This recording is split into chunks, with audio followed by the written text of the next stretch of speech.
மதம் மாறிய வன்னியர்கள் இவங்களை போன்றவர்களுக்கும் அவங்களையும் வந்து பிற்படுத்தப்பட்டோர் சலுகைக்குள்ளார அவங்களையும் வரம்புக்குள்ளார கொண்டு வரக்கூடிய ஒரு கோரிக்கையை நான் வந்து முதல் விஜயிடம் வைக்கிறேன் அப்படின்னு சொல்லி உடனே அவர் கேட்குறார்.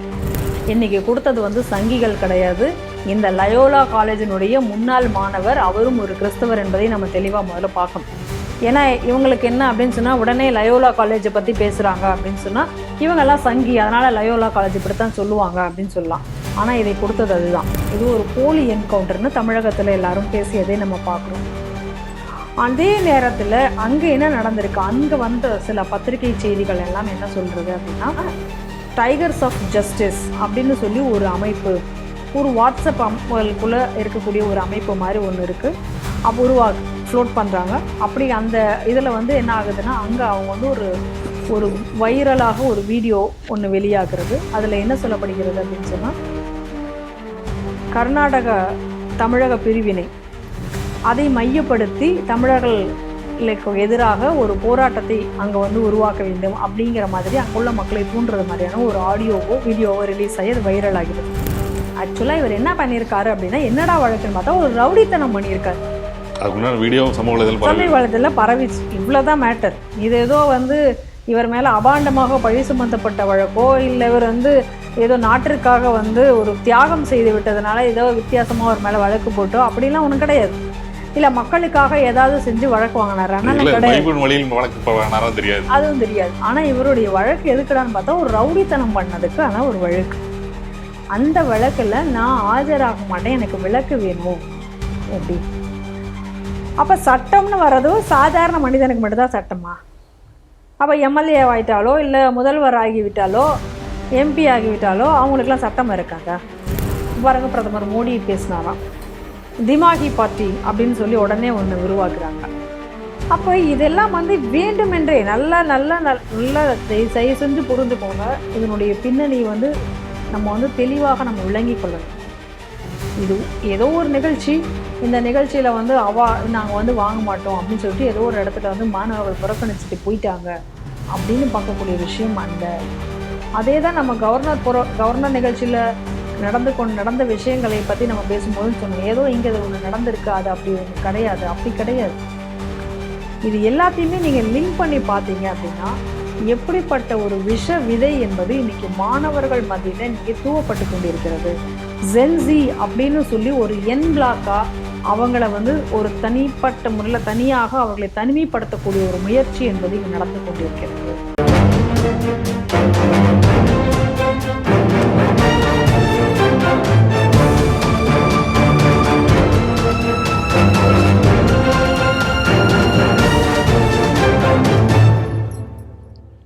ஸ்ரீ டிவி நேயர்களுக்கு வணக்கம். இன்று செய்திகள் சிந்தனை நிகழ்ச்சிக்கு உங்களை அன்புடன் வரவேற்கிறேன். இன்று நாம் சிந்திக்க இருக்கும் முக்கிய செய்திகள் எவை என்று பார்ப்போம். அரசு மற்றும் அரசு உதவி பெறும் பள்ளிகளில் 9, 10ஆம் வகுப்பு பயிலும் இஸ்லாமிய மாணவியருக்கு ஆண்டுக்கு ரூபாய் 2000 கல்வி உதவித்தொகை. ஷாஜகான் அறிவிப்பு. லயோலா கல்லூரியில் தேசிய பாதுகாப்பு அச்சம், நிதி முறைகேடு குறித்து தமிழக கவர்னரிடம் லயோலா முன்னாள் மாணவர் புகார். தடை செய்யப்பட்ட LTTEக்கு ஆதரவாக தனி தமிழ்நாடு என பிரச்சாரம் செய்த திருவெரும்பூரை சேர்ந்த தமிழரசன் NIAவால் வழக்கு பதிவு. அமைச்சராவதற்கு முன் வழக்கில் ஆஜரானவர் இப்போது ஆஜராக மாட்டாரா? மரிய வில்சன் இங்கிலாந்தின் அரசர் அல்ல, நீதிமன்றம் காட்டம். உச்சநீதிமன்ற தலைமை நீதிபதி சூரியகாந்த் கலந்து கொள்ள இருந்த நிலையில் National Law School of India யூனிவர்சிட்டியின் பட்டமளிப்பு விழா ரத்து. இன்றைய செய்தியில் சிந்தனை நிகழ்ச்சியில் நம்முடன் இன்று அரங்கத்திற்கு வந்து சிந்திக்க இருப்பவர் திருமதி பிரியா வெங்கட் அவர்கள். நேயர்கள் சார்பாக அவரை அன்புடன் வரவேற்கிறேன். வணக்கம் திருமதி பிரியா. வணக்கம் பாண்டிக்குமார். ஒரு நாட்டின் சலுகை எப்படி இருக்கணும்னா, பெரும்பான்மையர்களுக்கு வரி கட்டுபவர்களுக்கும் சலுகைகள் அறிவிக்கப்படும் என்பது எழுதப்படாத ஒரு விதி. ஆனால் இங்கே பொறுத்த வரைக்கும் எப்படின்னா வந்து பெரும்பான்மை பணத்தை வந்து சிறுபான்மை குறைந்த அளவு வரி கட்டுபவர்கள், சலுகை பெறுவர்கள் அவர்களுக்கே மீண்டும் மீண்டும் சலுகை அறிவிப்பது. இதற்கு காரணம் என்னன்னா வாக்கு வங்கி அரசியல். அந்த அரசியல் பின்பற்றி இந்த அரசும் அதே மாதிரி ஒரு செயல்பாடு செயல்பட்டு இருக்கு. எப்படி பார்த்தீங்கன்னா, தமிழ்நாடு அரசு மற்றும் அரசு உதவி பெறும் பள்ளிகளில் 9, 10ஆம் வகுப்பு பயிலும் இஸ்லாமிய மாணவிகளுக்கு ஆண்டுக்கு 2000 கல்வி உதவித்தொகை வழங்கப்படும் என்று சிறுபான்மை நலத்துறை அமைச்சர் திரு ஏஎம் ஷாஜகான் வந்து சட்டமன்றத்தில் அறிவித்திருக்கார். இதோட முக்கிய சுருக்கம் என்ன பார்த்தீங்கன்னா யாரெல்லாம் பயணிகள்னா அரசு மற்றும் அரசு உதவி பெறும் பள்ளிகள் 9, 10 பயிலும் இஸ்லாமிய மாணவிகள் உதவித்தொகை எவ்வளோன்னு பார்த்தீங்கன்னா சுமார் 2000 உதவித்தொகை வழங்கப்படும். இதுக்காக நிதி ஒதுக்கீடு எவ்வளோ படிக்கணும்னா ரூபாய் 8.28 கோடி நிதி ஒதுக்கியிருக்கார். இதன் மூலம் வந்து சுமார் 43,000 மாணவிகள் பயன்பெறுவார்னு சொல்லியிருக்காங்க. ஏற்கனவே பார்த்தீங்கன்னா 1 முதல் 8ஆம் வகுப்பு வரைக்கும் இருக்கக்கூடிய இது பார்த்தீங்கன்னா வகுப்பு வாரிய கல்வி உதவித்தொகை அறிவிக்கப்பட்டிருக்கு. அதை வந்து இப்போ வந்து 10ஆம் வகுப்பு வரை நீடிக்க செஞ்சுருக்காங்க. இதோடு மட்டும் இல்லாமல் கல்லூரி படிக்கும் மாணவர்களுக்கும் சில அறிவிப்புகள் அறிவிச்சிருக்காங்க. இந்த செய்தியை எப்படி பார்க்குறீங்க? அதாவது இளங்கலை உயர் கல்வியை தொடரும் வகையில் அரசு நிர்ணயிக்கும் கட்டண தொகையை அரசே வழங்கும் அப்படிங்கிறத சொல்லியிருக்காங்க. அதுக்காக வந்து 20 கோடி ஒதுக்கீடு அப்படின்னு சொல்லியிருக்காங்க. அதாவது இன்னைக்கு சட்டசபை எப்படி நடந்துட்டு இருக்கு அப்படின்னு சொல்லி நம்ம பார்த்தோம் அப்படின்னு சொன்னா, இந்த மாதிரியான ஒரு சட்டசபையை தமிழகம் இதுவரைக்கும் கண்டதில்லை என்று சொல்லலாம். அந்த அளவுக்கு தான் அந்த சட்டசபை நடந்துட்டு இருக்கு. நல்லா நீங்க பார்க்கலாம், இன்னைக்கு வந்து துலுக்கனுக்காக இன்னைக்கு வந்து இந்த ஷாஜகான் இவ்வளவு அறிவிப்புகளை எல்லாம் வெளியிட்டிருக்காரு. இன்னும் பல அறிவிப்புகள், அதாவது அந்த அவர்களுக்கான கட்டடங்கள், வணிக கட்டடங்கள், திருமண மண்டபங்கள், இதெல்லாம் போன்ற அதுக்காக வட்டி இல்லா கடனை அரசு வழங்கும் அப்படிங்கக்கூடிய அறிவிப்பு அதையும் சொல்லியிருக்காங்க. இது போல பல அறிவிப்புகள் வந்து இன்னைக்கு ஏற்கனவே வந்து புனரமைப்புக்கான நிதியை வந்து உயர்த்தியிருக்காங்க. சர்ச் அண்டு மாஸ்குக்கெல்லாம் புனரமைப்புக்கான நிதியை உயர்த்தியிருக்கிறார்கள். இந்த மாதிரி ஏராளமான சலுகைகளை வந்து இன்னைக்கு மானிய கோரிக்கையின் பேர்ல இன்னைக்கு வந்து அறிவிப்பு வழங்கியிருக்காங்க. இந்த மாதிரியான அறிவிப்புகள் எல்லாம் இவர்கள் சொல்லிக்கொண்டே இருக்கக்கூடிய நேரத்துல திடீர்னு பாத்தீங்கன்னா இன்னைக்கு வந்து சபையை நடத்தக்கூடிய சபாநாயகர் இன்னைக்கு சபாநாயகர் இல்லை, நம்ம எல்லாருக்கும் தெரியும் அது சட்டசபையா சுவிசேஷ சபையான்னு தெரியாத அளவுக்கு இன்னைக்கு வந்து அங்க இருக்கக்கூடிய அந்த சபாநாயகர் என்ற பெயர்ல இருக்கக்கூடிய ஜேசிடி பிரபாகரன் அதை நடத்தி கொண்டிருக்காருங்க. அதை பாக்குறோம். அவர் வந்து உண்மையிலேயே ஒரு மத போதகரா, பாதிரியாரா, இல்ல வந்து சபாநாயகர் தானா அப்படிங்கிற கேள்வி கேட்கிற அளவுக்கு தான் அவருடைய கிறிஸ்துவ பிரச்சாரம் இருக்கு என்பதை நம்ம பார்க்கிறோம். அப்படிப்பட்டவர் உடனே ஒரு கோரிக்கை, உடனே ஒண்ணு சொல்றாரு. என்ன சொல்றாரு அப்படின்னு சொன்னா, நான் வந்து ஒரு கோரிக்கை வைக்கிறேன். அதாவது இன்னைக்கு வந்து மதம் மாறியவர்களுக்கும், மதம் மாறிய வன்னியர்கள் இவங்களை போன்றவர்களுக்கும் அவங்களையும் வந்து பிற்படுத்தப்பட்டோர் சலுகைக்குள்ளார அவங்களையும் வரம்புக்குள்ளார கொண்டு வரக்கூடிய ஒரு கோரிக்கையை நான் வந்து முதல் விஜயிடம் வைக்கிறேன் அப்படின்னு சொல்லி உடனே அவர் கேட்கிறார். அப்ப அதுக்கு வந்து என்ன சொல்றாரு அப்படின்னு சொன்னா, நான் வந்து ஒரு கடிதம் எழுதினேன் எம்ஜிஆருக்கு. அதாவது எங்களுடைய திருமணத்திற்கு வந்து எம்ஜிஆர் வரல, அப்ப வராத பொழுது நாங்க போய் அவரை பார்க்க போன பொழுது அவரிடம் வந்து எனக்கு பரிசாக என்ன வேணும் என்று கேட்டதுக்கு நான் ஒரு கோரிக்கை வச்சேன். என்ன அப்படின்னு சொன்னா,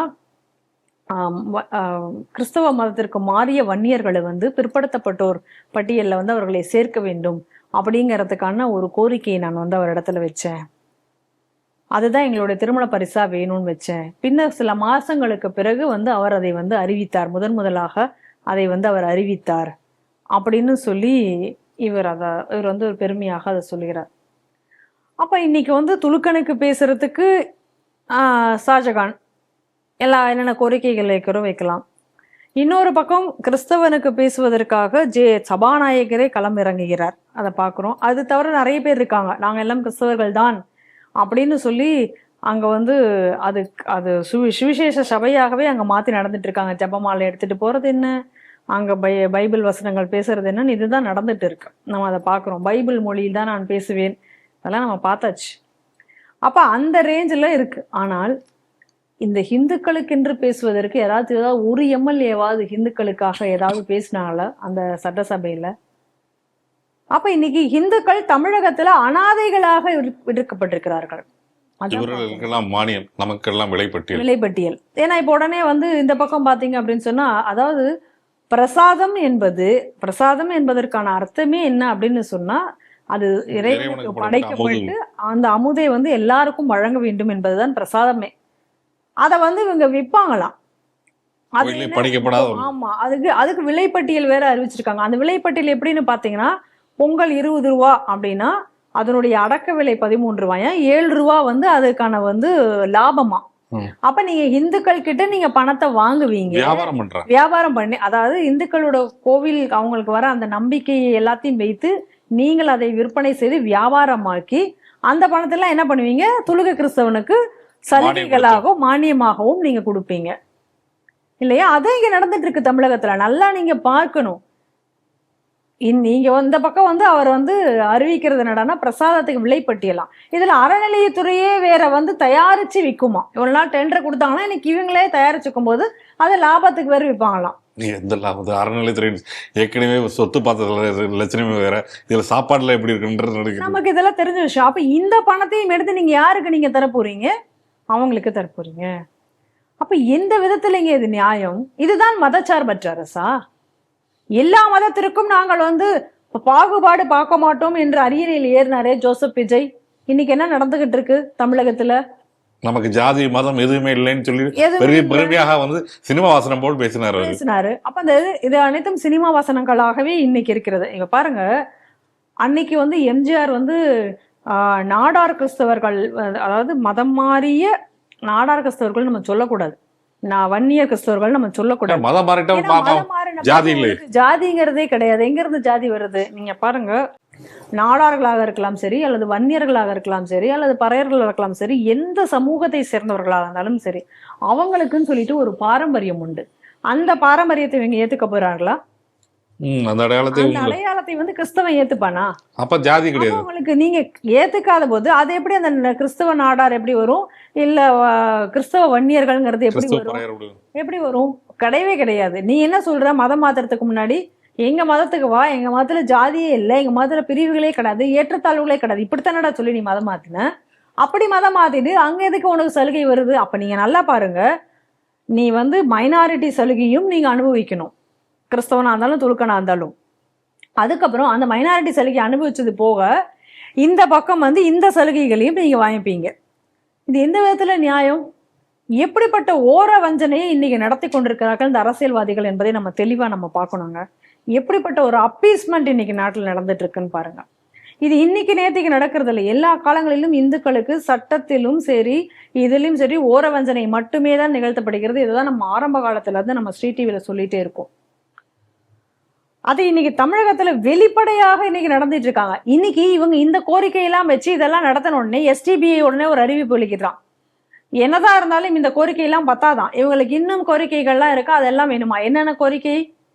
விகிதாச்சாரப்படி ஏற்கனவே இவங்க கேட்டுட்டு இருக்கக்கூடிய இடஒதுக்கீடு, அதுக்கப்புறம் இவர்களுடைய ஒரு கல்லூரியோ பல்கலைக்கழகமோ அது வந்து துலுக்க சமுதாயத்தை சார்ந்த ஒருத்தர் பேர்ல வைக்கணுமா, அப்புறம் வந்து டிஎன்பிஎஸ்சி இந்த மாதிரி இடத்துல எல்லாம் வந்து துலுக்கம் ஒருத்த மெம்பரா இருக்கணுமா, எப்படிப்பட்ட கோரிக்கைகள்லாம் வைக்கிறாங்க நீங்க பாத்துக்கோங்க. அப்ப இந்த கோரிக்கைகள் எல்லாத்தையும் நீங்கள் எப்படி பார்க்க வேண்டும் என்றால், இந்த நாடு பிரிவினை ஆவதற்கு முன்னாடி துலுக்கன் எப்படிப்பட்ட கோரிக்கைகள்லாம் ஒரு கோரிக்கையாக வைத்து அந்த ஒரு கோரிக்கைகளுக்கும் அன்னைக்கு காங்கிரஸ் செவிசாய்த்ததனுடைய விளைவுதான் இந்த நாடு ரெண்டாக பிளவுபட்டது. இன்னைக்கு மீண்டும் மீண்டும் இதே தவறைத்தான் இந்த அத்தனை அரசியல்வாதிகளும் இன்னைக்கு இங்க செய்து கொண்டு வருகிறார்கள். அதுதான் இன்னைக்கு இங்கே திரும்ப நடந்திருக்கு. இன்னைக்கு இந்த ஷாஜகான் இப்படி சொன்ன உடனே இன்னைக்கு எஸ்டிபியினுடைய கோரிக்கைகளுடைய பட்டியல்களை பாருங்க, எப்பேற்பட்ட கோரிக்கைகள் அவங்க இப்ப வைக்கிறாங்க. ஏன்னா இதெல்லாம் ஏமாற்றம் அளிக்கிறது தான். அதனால இதெல்லாம் வேணுமா இந்த கோரிக்கையெல்லாம் இப்ப அவங்களுக்கு. அப்ப இன்னைக்கு இந்துக்கள் அனாதைகளாக பட்டிருக்காங்க. அதாவது தங்களுடைய சொந்த நாட்டிலேயே பெரும்பான்மையர்களாக இருந்தும் கூட இன்னைக்கு அனாதைகளாக ஆக்கப்பட்டிருக்கிறார்கள். ஏன்னா இன்னைக்கு சட்டசபையிலையும் சரி எங்கும் சரி இந்துக்களுக்காக பேசுவதற்கு யாரும் இல்லை. இதைதான் நம்ம தெளிவா நம்ம புரிஞ்சுக்கணும். எல்லாரும் இந்த இந்துக்கள் தான் நல்லா நீங்க யோசிச்சுக்கணும். இந்த ஜோசப் விஜய்னு சொல்லிட்டு ஆரம்பத்துல விஜய் சினிமா படத்துல அரசியலுக்குன்னு வந்த உடனே எல்லா பேனர்கள் எல்லா இடத்துலயும் ஜோசப் விஜய், அப்பயே டிஃபரன்ஸை நீங்க உணர்ந்திருக்கணும். ஆனா அப்பயும் இந்த இந்துக்கள் உணரல. நாங்க ஆட்சி மாற்றத்தை கொண்டு போறோம், விஜய் நான் வந்தா எல்லாமே செஞ்சிருவாரு அப்படின்னு சொல்லி எல்லாரும் போய் ஓட்டு போட்டீங்க. இப்பயாவது இந்த இந்துக்கள் எல்லாம் நினைச்சு பாப்பீங்களா? இன்னைக்கு சட்டமன்றத்திலேயே, அதாவது சட்ட சபையிலேயே முழுவதுமாக இன்னைக்கு நாங்கள் அனைவரும் கிறிஸ்தவ அடையாளத்தோடு தான் இருக்கிறோம், வெளிப்படையாக நான் ஒரு கிறிஸ்துவன், இன்னைக்கு கிறிஸ்துவ ஆட்சிதான் நடந்து கொண்டிருக்கிறது அப்படின்றத எஸ்டாப்ளிஷ் பண்ணிட்டு நடந்துட்டு இருக்குங்க. இப்பயாவது இந்த இந்துக்கள் புரிஞ்சுக்குவீங்களா? யாருக்கு நம்ம ஓட்டு போட்டிருக்கோம், என்ன மாதிரியான ஒரு தவறை இன்னைக்கு செஞ்சிருக்கோம், எப்படிப்பட்ட ஒரு இன அழிப்பை நாம் சந்திக்க இருக்கிறோம் என்பதை இன்னைக்காச்சும் இந்த இந்துக்கள் புரிஞ்சுக்குவாங்களா? எப்படிப்பட்ட அறிவிப்புகள் இன்னைக்கு வந்திருக்கின்றன, அதை பாத்தீங்களா? இன்னைக்கு எப்படிப்பட்ட கோரிக்கைகள் வருது. அப்ப நீங்க வந்து எல்லா பக்கமும் நீங்க வந்து சலுகைகள் பெறல. அப்போ ஒருத்தனுக்கு வந்து மதம் மாற்றுவதற்காக அவனை வந்து புஷ் பண்றது. நீ மதம் மாறினாதான் உனக்கு சலுகை, நீ ஹிந்துவா இருந்தா உனக்கு எதுவுமே கிடையாது. பிடிங்கி நான் அவனுக்கு கொடுத்துட்டு இருக்கேன். நம்மளுடைய சலுகைகள், நம்மள அனுபவிக்க வேண்டிய விஷயங்கள் பறிபோய் கொண்டிருக்கின்றன. யாருடைய பணத்துல? நம்மளுடைய வரி பணத்துல பறிபோய் கொண்டிருக்கின்றன அனைத்தும். நல்லா யோசிச்சுக்கணும். ஏற்கனவே அவர்களுக்கு சலுகை. ஆமா, ஏற்கனவே நல்லா நீங்க ஒரு விஷயம் புரிஞ்சுக்கணும். ஆர்டிகல் 27 தெளிவா சொல்லிட்டு இருக்காங்க. என்ன சொல்லியிருக்கு? ஒரு மதத்திற்காக சலுகைகளை கொடுப்பதற்காக மக்களினுடைய டாக்ஸ், வரி பணத்தை உபயோகிக்கப்படக்கூடாதுங்கிறது தெளிவா இருக்கு. ஆனா அதையும் மீறி இன்னைக்கு மேலும் மேலும் இந்த தவறுகள் என்பது இங்க நடந்து கொண்டிருக்கின்றன. காரணம், நம்ம எல்லாரும் வாய் மூடிக்கொண்டு மௌனமாக செல்வதுதான். இதே வேலையைதான் கர்நாடகால சித்தராமையா செய்தார். இதே வேலைதான் கர்நாடகால சித்தராமையா செய்தார். ஒரு காங்கிரஸ் இன்னைக்கு இந்த காங்கிரஸ் கூட்டணியில இருக்கு. ஒரு இடத்துலயும் போன திமுக அரசு என்ன சொன்னது? சிறுபான்மையினருக்கான அரசு அப்படின்னு ஓப்பனா சொன்னாங்க அவங்க. இன்னைக்கு இவங்க அதையெல்லாம் தாண்டி போயிட்டாங்க இவங்க. ஏன்னா சட்டசபையே இவங்க கிறிஸ்தவ மயமாக்கிட்டாங்க இன்னைக்கு. இதுக்கப்புறம் முக்கியமா நம்ம சில விஷயங்களை நம்ம இந்த இடத்துல பார்க்கணும். இதெல்லாம் நம்ம கடந்து சென்றதனுடைய விளைவு தான் இன்னைக்கு இந்த இடத்துல வந்து நிற்கிறோம். ஏற்கனவே மார்க்கண்டேய கட்சு 2011-13 வாக்குல இந்த தீர்ப்பு வந்து கொடுத்தாரு நான் நினைக்கிறேன். அப்ப என்னன்னா, இந்த ஹஜ்ஜுக்கு செல்வதற்கான மானியம் வழங்குவதை எதிர்த்து ஒருத்தர் வழக்கு போட்டிருந்தார். அப்படி ஒரு வழக்கு தொடர்ந்த பொழுது இதே ஆர்டிகல் 27 கோட் பண்ணி தான் அந்த வழக்கு தொடர்ந்துபட்டிருந்தது. அப்ப அவர் என்ன தீர்ப்பு கொடுத்தார் அப்படின்னு சொன்னா, இந்த பணத்துல இருந்து அது ரொம்ப ஸ்மால் அமௌண்ட் தான் நம்ம அவங்களுக்கு ஒதுக்குறோம். அந்த ஸ்மால் அமௌண்ட் ஒதுக்குறதுனால ஒன்றும் பிரச்சனை கிடையாது, அதுல ஒன்றும் பெரிய தவறு இல்லை, ஒன்றும் நடந்துட போறது இல்லை. அதனால எப்படிப்பட்ட தீர்ப்பு அது? அதே போல இப்ப நீங்க இந்துக்களுக்கு நீங்க என்ன பண்ணிருக்கீங்க? இப்ப இந்த பெரும்பான்மையான மக்கள் இங்க, அதனாலதான் நம்ம திரும்ப திரும்ப என்ன கேட்டுட்டு இருக்கோம் அப்படின்னு சொன்னா, எப்படி இப்ப சிறுபான்மையினர்களுக்கு அப்படின்னு சொல்லிட்டு இப்ப சிறுபான்மை கமிஷன் ஒண்ணு இருக்கிறதுனால தானே இந்த சிறுபான்மை கமிஷன் வச்சுட்டு நீங்க எல்லா இதுவும் அதுல மைனாரிட்டி ரைட்ஸ், அதுக்கு ஒரு கான்ஸ்டிடியூஷன், ஒரு அத்தாரிட்டி இருக்கிறதுனால அதை வைத்துக்கொண்டு பல கோரிக்கைகள் எல்லாம் இன்னைக்கு இங்க எழுப்பப்படுகிறது. அப்ப இந்துக்களுக்கு பேசுவதற்கு இங்க பாருங்க, இந்துக்களுக்கு ஆதரவாக சட்டம் கிடையாது. கோர்ட்ல நீங்க போய் பெருசா வழக்கு போட்டீங்கனாலும் உங்களுக்கு ஆதரவான தீர்ப்பு வருமானு தெரியாது. அப்படியே அந்த தீர்ப்பு நீங்க ஆதரவாக நீங்க ஒரு தீர்ப்பு நீதி சட்டம் என்று ஒரு சட்டத்தை தர்ம போராட்டம் நடத்தி நீங்க ஒரு தீர்ப்பை நீங்க வாங்கி வந்தீங்கனாலும் கூட அந்த தீர்ப்பை இங்க இம்ப்ளிமெண்ட் பண்றதுக்கு அரசியல் அதிகாரிகள் நீங்க செயல்படுவார்களான்னு தெரியாது. அப்ப இது எல்லாம் தாண்டி ஒருத்தன் இந்துவாகவே வாழணும் அப்படின்னு சொன்னா எந்த உரிமையும் அவனுக்கு கிடையாது. இன்னைக்கு நான் இந்த இதுலயே நான் ஜாதியிலேயே இருக்கணும் அப்படின்னு சொன்னா எனக்கு அந்த ரைட்ஸ் எனக்கு கிடைக்காது. ஆனா அதே நான் வந்து வேற ஒரு மதத்துக்கு நான் மாறினேன்னா எனக்கு வந்து அந்த ரைட்ஸ் எல்லாமே கிடைக்கும். அப்படின்னா எப்படிப்பட்ட ஒரு சூழ்நிலையில இன்னைக்கு ஹிந்து தள்ளப்பட்டிருக்கிறான் என்று நீங்க பாருங்க. ஒன்னா நீ வந்து எந்த ஒரு சலுகையும் இல்லாம நீ வந்து கஷ்டப்படு இந்துவா இருக்கணும்னா, இல்ல நீ எல்லா சலுகைகளும் உனக்கு வேணும், இந்த நாட்டினுடைய எல்லா விஷயத்தையும் நீ அனுபவிக்கணும் அப்படின்னா நீ மதம் மாறணும். அப்படிங்கிற ஒரு ஆப்ஷன்ல கொண்டு வந்து இன்னைக்கு தள்ளியிருக்கார்கள். அப்ப இன்னைக்கு இந்த அறிவிப்புகள் என்பது ரொம்ப வெளிப்படையாக இன்னைக்கு வந்து தெரிகிறது இந்த அரசாங்கம் எந்த பாதையில் சென்று கொண்டிருக்கிறது என்பதை. நம்ம ஏற்கனவே ஆரம்பத்துல இருந்து நம்ம சொல்லிட்டு இருக்கோம், திமுகவுக்கும் சரி தாவேகாவுக்கும் சரி பெரிய வித்தியாசம் கிடையாது. தாவேகா என்பது திமுகவினுடைய வெர்ஷன் 2ஆகத்தான் செயல்படுகிறது அப்படிங்கிறத நம்ம பார்க்கிறோம்.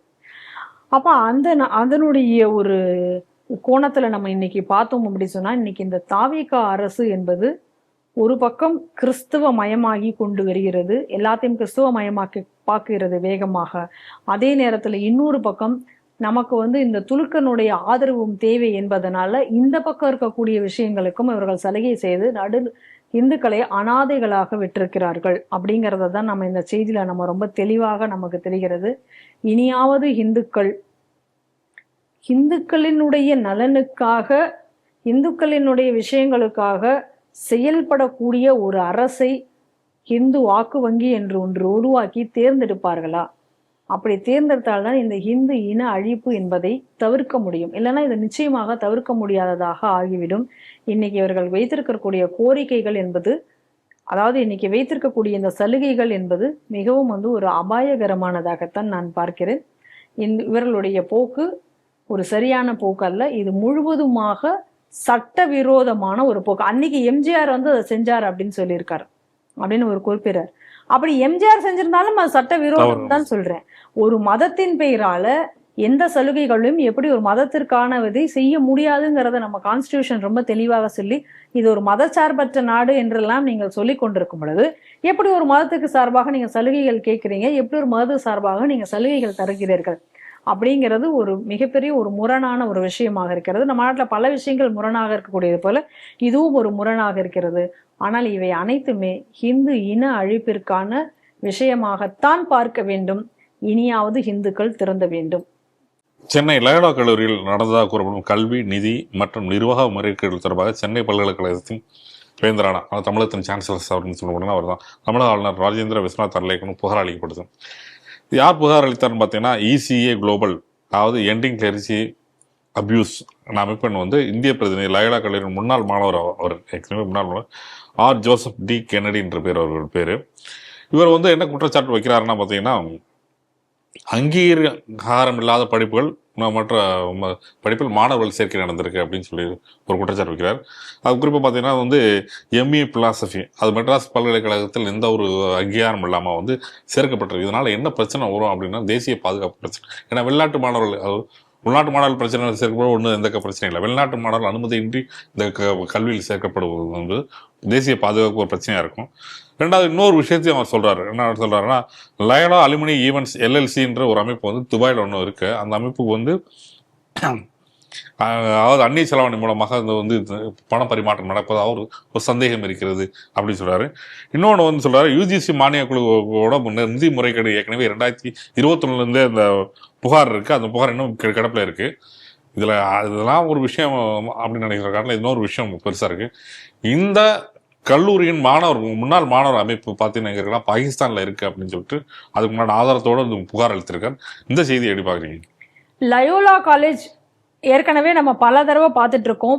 தொடர்ந்து பல முறைகேடுகள் லயோலா காலேஜ் மேல அந்த புகார்கள் என்பது வந்த வண்ணம் இருக்கிறது. இன்னைக்கு இந்த புகார்களை எல்லாத்தையும் மொத்தமாக ஒரு டாசியராக மாற்றி அதை கொண்டு போய் கவர்னரிடம் சமர்ப்பித்துள்ளார்கள். சமர்ப்பித்தது யாரோ பார்த்தா நம்மள மாதிரி ஏதோ சங்கிகள் வேணும் என்றே லயோலா காலேஜ் மேல புகார் சொல்லிவிட்டார்கள் அப்படின்னு சொல்லி அதை மறுக்க முடியாது. இன்னைக்கு கொடுத்தது சங்கிகள் கிடையாது.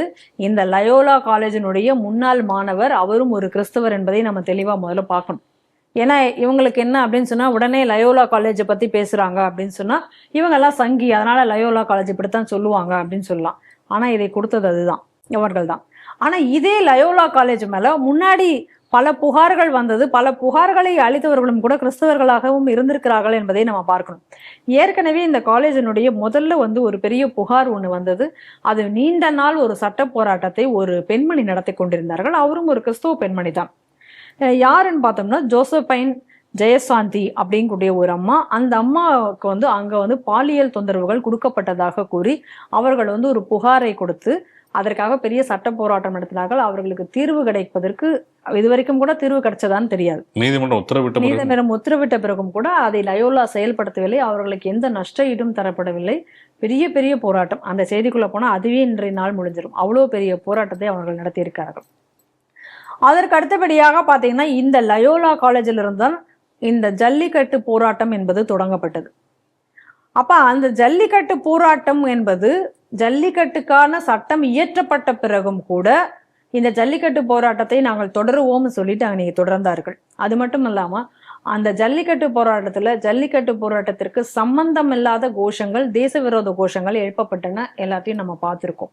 ஸோ எப்படிப்பட்ட ஒரு விஷயம் நடந்திருக்குன்னு பாருங்க. அதுக்கு அடுத்ததான் லயோலா காலேஜில் பார்த்தீங்க அப்படின்னு சொன்னா ஒரு எக்ஸிபிஷன் நடத்தினாங்க.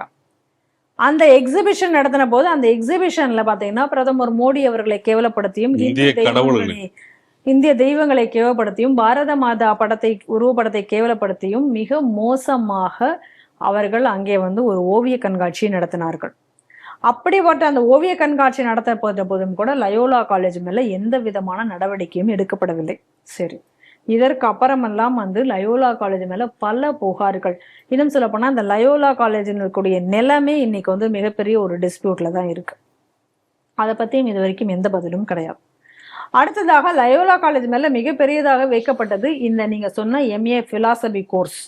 இந்த எம்ஏ பிலாசபி கோர்ஸுக்கு எந்த விதமான அப்ரூவலும் இல்லாம ஏற்கனவே இதே செய்தியை நம்ம செய்திகள் சிந்தனைகள்ல பண்ணோம். எம்ஏ பிலாசபி அப்படிங்கிற அந்த ஒரு கோர்ஸுக்கு ஒரு பெரிய எந்த அப்ரூவலுமே வாங்காம, மெட்ராஸ் யூனிவர்சிட்டியினுடைய அப்ரூவல் வாங்காம இந்த கோர்ஸ் நடந்து கொண்டிருக்கு. இதற்காக வெளிநாடுகளிலிருந்து மாணவர்களை வந்து சேர்க்கையும் நடப்பிட்டு இருக்கு. இங்கிருந்தும் பல மாணவர்கள் சென்றிருக்கிறார்கள்.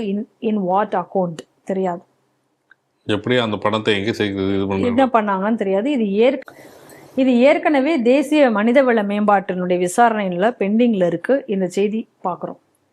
அதுக்கு அடுத்ததாக பார்த்தீங்கன்னா இப்போ இன்னொரு முக்கியமான ஒரு விஷயம் வந்திருக்கு. என்ன அப்படின்னு சொன்னா, துபாய் ரெஜிஸ்டர்டு ஒரு பிரைவேட் கம்பெனி வந்து இப்போ அவங்களுக்கு வந்து இதுல வந்து ஒரு சம்பந்தம் இருப்பதாகவும், அதுல இருந்து இவர்களுக்கு வந்து பணம் வருவதாகவும், இது அதுல ஒரு பெரிய வந்து ஒரு முறைகேடு நடந்திருக்கிறதாகவும் ஒரு குற்றச்சாட்டு வச்சிருக்காங்க. ஏற்கனவே யூஜிசிக்கு முன்னாடி என்ன இந்த லயோலா மேல குற்றச்சாட்டு இருக்குன்னா, பல கோடி ரூபாய் பணம் அது வந்து முறைகேடு நடந்திருக்கு அப்படின்னு சொல்லி அதுக்கான குற்றச்சாட்டுகள் இருக்கு. அதுவும் இது வரைக்கும் அதுக்கான விசாரணையோ இல்லை அதனுடைய மேற்கொண்டு அப்படியே நிலுவையிலே இருக்கு. இந்த சூழ்நிலையில இப்ப வந்திருக்கக்கூடிய குற்றச்சாட்டு என்ன அதுக்கு அடுத்ததாகன்னு பாத்தீங்கன்னா, அலுமினி முன்னாள் மாணவர்களுடைய அமைப்பு, அந்த லயோலா அதில் பார்த்தீங்கன்னா நிறைய இருக்கும் முன்னாள் மாணவர்கள் அமைப்பு. அதில் வந்து முக்கியமான ஒரு சாப்டர், ஒரு ஃபார்மல் சாப்டர் வந்து பாகிஸ்தானை கொண்டதாக இருக்கிறது. அவங்களுடைய அந்த லிஸ்ட்லையும் இருக்கு அப்படின்னு சொல்லி தான் இப்போ அந்த குற்றச்சாட்டை எல்லாம் வச்சிருக்காங்க. இது மொத்தத்தையும் ஆதாரபூர்வமாக இன்னைக்கு கவர்னரிடம் அவர் சமர்ப்பித்திருக்கிறார். நம்மளோட கேள்வி இதுல என்ன அப்படின்னு சொன்னா, தொடர்ந்து இவ்வளவு புகார்கள் லயோலா காலேஜ் மேல இருக்கும் பொழுதும் ஏன் வந்து இன்னி வரைக்கும் லயோலா கல்லூரி மேல நடவடிக்கை என்பது எடுக்கப்படவில்லை? தனிக்கும் நீதிமன்றம் உத்தரவிட்ட பிறகும் அந்த ஜோசஃபைன் ஜெயசாந்திக்கு எந்த ஒரு நிவாரணமும் கிடைக்கல. இது ஒரு பக்கம். யூஜிசி என்ன பண்ணிட்டு இருக்காங்க? யூஜிசிக்கு முன்னாடி இவ்வளோ பெரிய ஒரு கொண்டு வந்ததுக்கு அப்புறமா இன்னும் நிறைய குற்றச்சாட்டுகள் சொல்றாங்க. மைனாரிட்டி இதில் வந்து ரெஜிஸ்டர் ஆயிருக்கு, நான் மைனாரிட்டி இதுலயும் ரெஜிஸ்டர் ஆயிருக்கு, அதுலாம் கூட பல முறைகேடுகள் நடந்திருக்கு அப்படின்னு சொல்லியிருக்காங்க. இந்த லயோலாவுடைய குற்றச்சாட்டுகள் முறைகேடுகளை பத்தி பேசினா அதுக்கே நமக்கு 20 நிமிஷம் வேணும். இந்த மாதிரியாக ஒரு கிறிஸ்தவ நிறுவனம் தொடர்ச்சியாக இயங்கி கொண்டிருக்கிறது. இதை பற்றி ஏன் நடவடிக்கை எடுக்கல? யூஜிசி நேரம் இதற்கான நடவடிக்கை ஏன் எடுத்திருக்கணும் இல்ல? சரி, இதுவரைக்கும் தேசிய மனிதவள மேம்பாட்டு கழகத்துக்கு முன்னாடி இந்த குற்றச்சாட்டு வைக்கப்பட்டு பல நாட்கள் ஆகிறது. ஏன் இதுவரைக்கும் அவர்களும் எந்த என்கொயரியும் போடல? ஏன் எந்த நடவடிக்கையும் அவர்களும் எடுக்கவில்லை? சரி, மெட்ராஸ் யூனிவர்சிட்டியினுடைய அப்ரூவலே இல்லாமல் ஒரு கோர்ஸ் நடக்குது அப்படின்னு சொன்னா மெட்ராஸ் யூனிவர்சிட்டி இதற்கு மேல நடவடிக்கை எடுத்திருக்கணும்ல? அப்ப யார் யார் இங்க இருந்து வெளிநாடுகளில இருந்து சென்று படிக்கிறதுக்கு அனுப்பிச்சாங்க? எந்த நாடுல அந்த பசங்க படிக்கிறாங்க, மாணவர்கள் படிக்கிறார்கள், என்னென்ன பின்னணி கொண்டவர்கள், எப்படி அது செய்யப்பட்டது, இதெல்லாம் ஆராய்ந்திருக்கணுமா வேண்டாமா? சரி, இப்ப துபாய் கம்பெனியினுடைய ஒரு லிங்க் இருக்கிறதா சொல்றாங்க. அப்ப அதனுடைய பின்னணி என்ன, எப்படி வருது, இதெல்லாம் ஏன் இது வரைக்கும் வந்து எதையும் இந்த விசாரணையை மேற்கொள்ளாமல் இதை தள்ளி போட்டு கொண்டே போகிறார்களே? அப்ப லயோலாவினுடைய பிடி, அவர்களுக்கான ஒரு இதுங்கிறது எல்லா இடத்துலையும் அவர்கள் ஆட்கள் வைத்திருக்கிறார்களா? இந்த மாதிரியான பல கேள்விகள் வந்து நம்ம மனசுல எழுகிறது. நீண்ட காலமாக நடந்துட்டு இருக்கு. இத்தனைக்கும் வந்து ஒரு தேசிய பாதுகாப்புக்கு அச்சுறுத்தலாக இருக்கக்கூடிய நிலையிலையும் இதை தொடர்ந்து கொண்டிருக்கிறது. அதுக்கப்புறம் சில விஷயங்களை பாருங்க. இந்த லயோலா கல்லூரியிலிருந்து படித்து வெளிவந்தவர்கள் அப்படின்னு சொல்லிக்கக்கூடிய ஆட்களை இன்னைக்கு பார்ப்போம். உதயநிதி, நான் அவர் லயோலால தான் படிச்சு வெளில வந்தேன்னாரு. இதே லயோலால படிச்சு வந்தவர் தான் ஜோசப் விஜய். இதே லயோலா ஸ்டூடெண்ட் தான் ஜேசிடி பிரபாகர். இன்னைக்கு இந்த நாட்டை சூழ்ந்துட்டு இருக்கக்கூடிய பிரிவினைவாதத்தினுடைய அதற்கு எல்லாத்துக்கும் ஒரு பின்னணியில, அந்த பிரிவினைவாதத்துல யாரெல்லாம் செயல்படுகிறார்களோ அவர்களுக்கான ஆதரவு தரக்கூடிய போக்கில நடக்கக்கூடியவர்கள் இவர்கள். ஏற்கனவே சூர்யா இதே லயோலா கல்லூரியில படிச்சு வந்துருதான். நீங்க பாருங்க, நீங்க பழைய லயோலா ஸ்டூடெண்ட் எல்லாம் இன்னைக்கு வந்து எப்படி இன்னைக்கு ஹை போஸ்டில் இருக்கக்கூடிய பல லயோலா மாணவர்கள் எந்த மாதிரி இருக்கிறார்கள் என்று நீங்க பார்க்கணும். அப்ப இன்னைக்கு வந்து ஒரு அது இன்னும் சொல்ல போனா இந்த லயோலா கல்லூரியில வந்து இந்த மத மாற்றத்திற்கான விஷயங்கள் கூட சிலது நடைபெற்று கொண்டிருக்கிறது. அது த்ரூ எம்ஏ பிலாசபி கோர்ஸ் மூலமாகன்ற குற்றச்சாட்டு எல்லாம் கூட வந்துச்சு.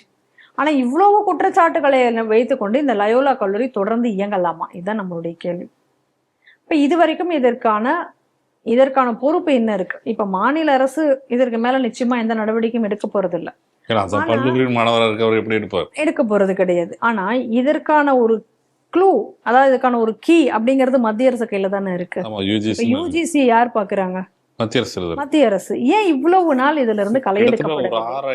கிடப்பில் போட்டு வச்சிருக்கிறதுக்கான காரணம் என்ன? ஏற்கனவே நீங்க வந்து வளர விட்டு JNU, அதுக்கப்புறம் நம்ம ஏற்கனவே நம்ம அலிகர் முஸ்லிம் பல்கலைக்கழகமா இருக்கட்டும், இங்கெல்லாம் என்ன நடக்குதுன்னு தெரியும். ஏற்கனவே இவர்கள் வந்து எப்படிப்பட்ட பிரிவினைவாதிகளை அங்கெல்லாம் உருவாக்கி, இமாம் சர்ஜில் ஆகட்டும், கண்ணையா போன்றவர்களை எல்லாம் அங்க அந்த பல்கலைக்கழகங்கள்ல அங்கிருந்து படிச்சு அதுல இருந்து உருவாகி நாட்டிற்கு எவ்வளவு பெரிய பிரச்சனை இவர்களால உருவாச்சுன்னு நம்ம பார்க்கிறோம். இன்னைக்கு லயோலாவிலும் இந்த மாதிரியான ஆட்கள் தான் வெளிவந்து கொண்டிருக்கிறார்கள் என்பதை நம்ம நோட் பண்ணணும்.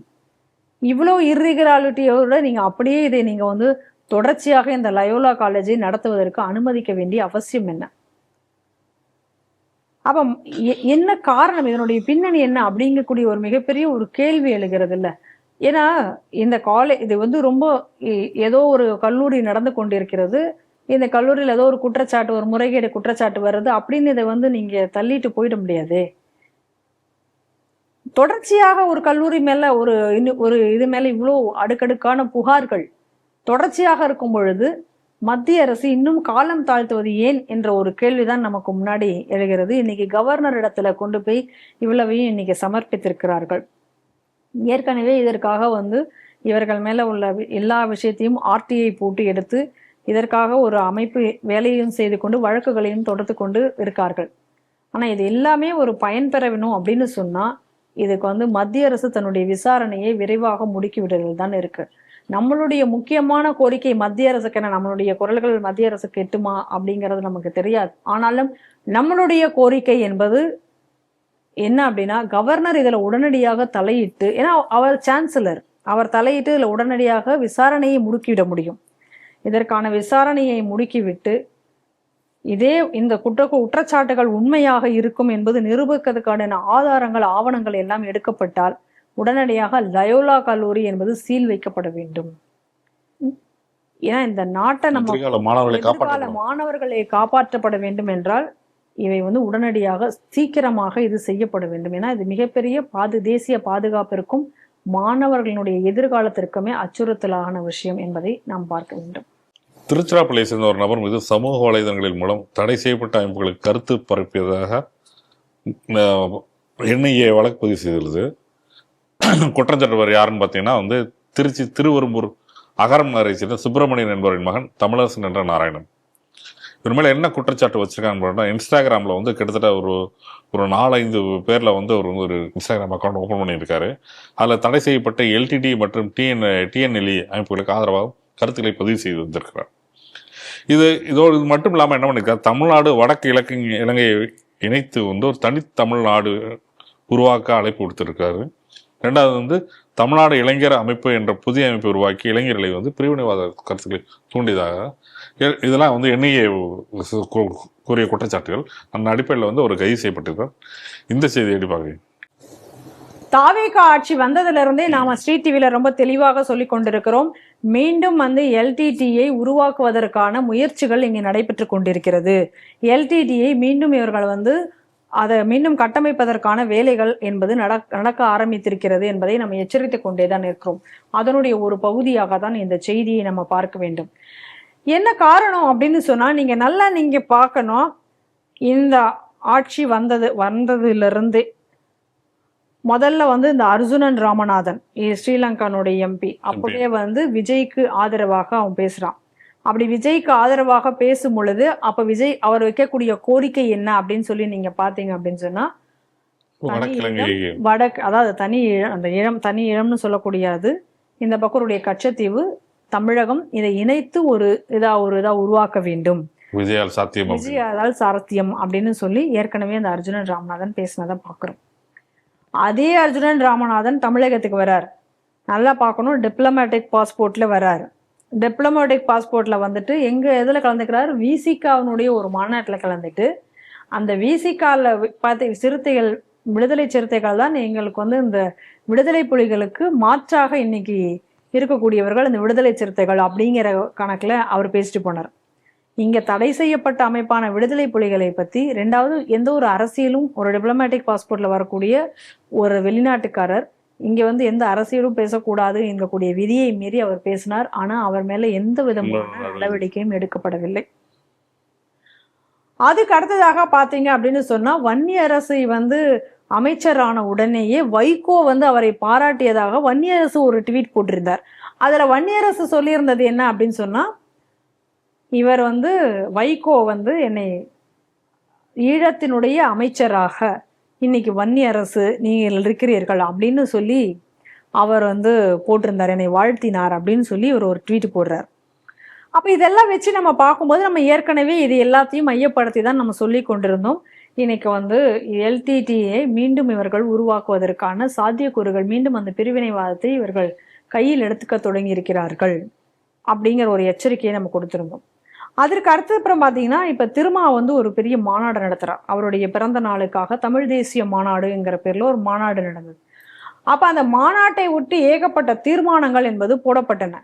அப்படி லைனா அவர் ஒரு 125 தீர்மானங்கள் அந்த மாதிரி போட்ட போது அந்த தீர்மானங்கள்ல முக்கியமாக ஒரு விஷயமாக அவர் சொன்னது தனி ஈழத்திற்கு ஒரு அங்கீகாரம் கொடுக்கப்பட வேண்டும் என்ற ஒரு கோரிக்கையை அந்த தீர்மானத்துல வைத்திருந்தார்கள். அது மட்டுமல்லாமல் அந்த தனி ஈழத்தை வந்து ஆதரித்து அவர்கள் அதில் பேசி இருந்ததை நம்மளால தெளிவாக நோட் பண்ண முடியுது. அப்ப இப்படி இந்த ஆட்சி வந்ததுல இருந்து இதெல்லாம் இந்த ஆட்சி வந்ததுக்கு அப்புறம் நடந்த விஷயங்கள் இதை நம்ம தெளிவா நம்ம பார்க்கணும் இங்க.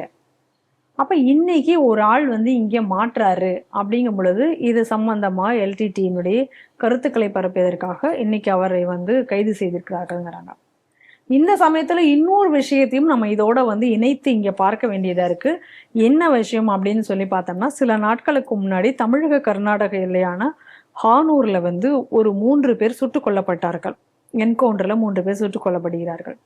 அப்ப அந்த 3 பேர் சுட்டுக் கொல்லப்படும் பொழுது ஒரு பெரிய பிரச்சனையை தமிழகத்துல உருவாக்க பார்க்கிறார்கள். அது என்ன பிரச்சனை அப்படின்னா, தமிழர்களை கர்நாடக அரசு சுட்டு கொண்டு விட்டது, இது ஒரு போலி என்கவுண்டர்னு தமிழகத்துல எல்லாரும் பேசியதை நம்ம பார்க்கிறோம். அதே நேரத்துல அங்க என்ன நடந்திருக்கு, அங்க வந்த சில பத்திரிகை செய்திகள் எல்லாம் என்ன சொல்றது அப்படின்னா, டைகர்ஸ் ஆஃப் ஜஸ்டிஸ் அப்படின்னு சொல்லி ஒரு அமைப்பு, ஒரு வாட்ஸ்அப் குள்ள இருக்கக்கூடிய ஒரு அமைப்பு மாதிரி ஒன்று இருக்கு, அப்போ ஃப்ளோட் பண்றாங்க. அப்படி அந்த இதுல வந்து என்ன ஆகுதுன்னா, அங்க அவங்க வந்து ஒரு வைரலாக ஒரு வீடியோ ஒன்று வெளியாகிறது. அதுல என்ன சொல்லப்படுகிறது அப்படின்னு சொன்னா,